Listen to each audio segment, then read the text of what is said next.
Hi guys, it's April, and since PanelAthon is now over, it's time for my PanelAthon wrap-up. So all of last week, I was focused on reading graphic novels, comics, and manga because of PanelAthon, and these are the books and the titles that I ended up picking up. I ended up reading a total of 15 titles, none of which I don't know how they fall into the challenge. Mainly, I just wanted to read books that I owned and I needed to get to. They might fit the challenges, they might not. I think overall, I kind of hit everything, but I didn't really go back and check to see if I did because I just wanted this to be something fun to do. I didn't want to put too much stress on it. And with those 15 reads, I ended up reading 1,442 pages. I averaged about half a day per read, and that brought my overall daily reading average to about 180 pages a day. But as exciting as all of those stats are, I'm pretty sure you're here to figure out what my thoughts were on everything that I read. The first two mangas that I want to talk about is the Sailor Moon short stories. I got these for my birthday. I decided it was time to read it. I've never really read these in this format before. I've gotten bits and pieces of all the different stories. Now,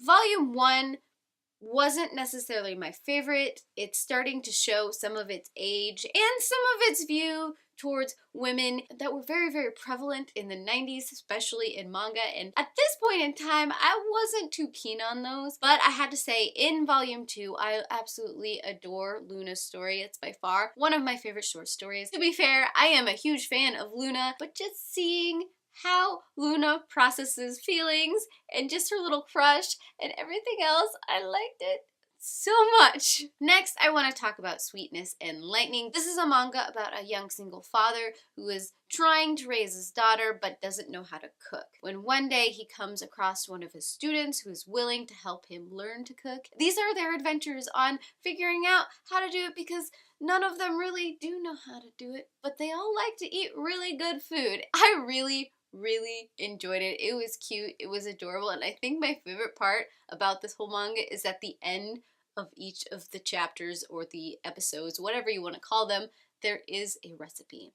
So I probably will be trying some of them because doing Asian dishes is one of my all-time favorite things to cook. And this, I don't know if I want to set it on my regular bookshelf or if I want to put it with my cookbooks. These next two graphic novels I want to talk about together because they hit almost the same spot for me, and that is the graphic novel Dark Fairy Tales, both Beauty and the Beast and the Snow Queen. I went into this assuming that this would be a twist on these fairy tales, that would make it darker and hit more of my creepy soul, but no, these are pretty much just straight up telling the story as they are. There isn't a lot added besides just being in picture format. That isn't necessarily a bad thing. I do like both of these stories as they are. I particularly was thinking it was going to be more and was a little disappointed that it wasn't. And I have to say the art style for both of these probably isn't my favorite. It is more of a colored pencil, sketchy kind of style, which isn't bad by any means, but it isn't also one that I am particularly pulled to, so I wasn't that excited about it overall because I have read these stories over and over and over again, and so there wasn't anything new or novel about it. They are solid reads, but otherwise they're not really that exciting. Now, while I am holding up a physical copy of The Dreamer, this was actually the webcomic that I read. This is being released page by page on the Dreamer website. I had lost track of it for the longest time, and so there was about 100 or so odd pages that I needed to read. I did that. This is the story of a young girl, B, who every time she falls asleep, she dreams that she is taking part in the Revolutionary War. So you get a lot of history in this, and a lot of romance, and just B trying to figure out how to help and who she is, and I like it. I like it a lot. I don't know why I just lost track of it. I know they did stop doing physical publications, which made me sad because she had other projects that she was getting into. And by the way, this is by Lora, which I forgot to mention. My apologies. And so with those other projects going on, I know this one wasn't necessarily in the forefront. I do like where the story is going history-wise. Don't know if I'm too excited about what is starting to happen triangularly. And by that, I mean the standard triangle that seems to pop up nearly everywhere. That is sort of kind of happening here, and I don't know how I feel about it. Other than that, love this webcomic, love the art style, love the story. I really just want more of it, as always. And then there was the first 4 editions of the Buffy reboot series. I have a full review over this one because I had to get all of my thoughts down. I will link it up above and down below in case you are interested.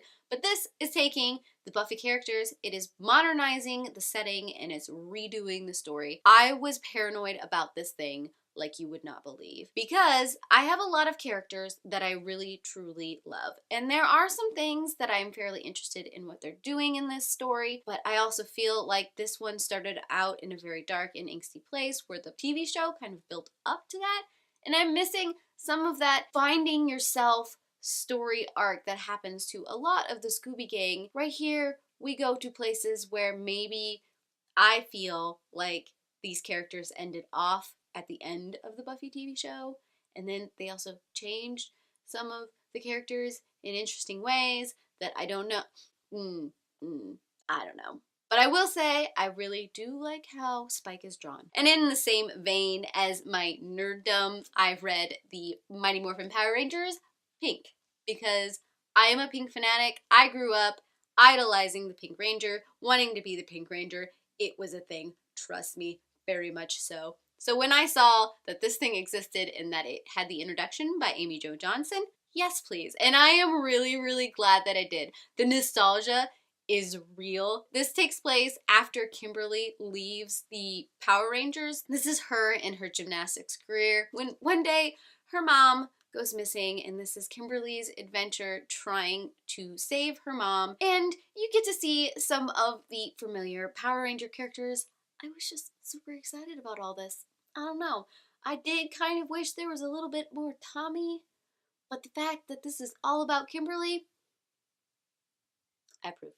I also picked up the Steel Prince, which is in the Darkest Shade of Magic series. This takes place before the actual written book series. This follows Maxim in his journey of his youth. I was super excited to see this, just to see how the Londons were before everything that goes down in the trilogy. The only thing I have to mention about this book is that it was kind of hard to distinguish things that were going on inside of the comic. I don't know if it's something about the drawing style or the color palette that was used. It was hard to distinguish who was who. There were times where I had to pull myself out of the story and remember who was what, and this person kind of looks like this person. Was it this person who was talking or this person? And I'm trying to keep all of these things straight in my head.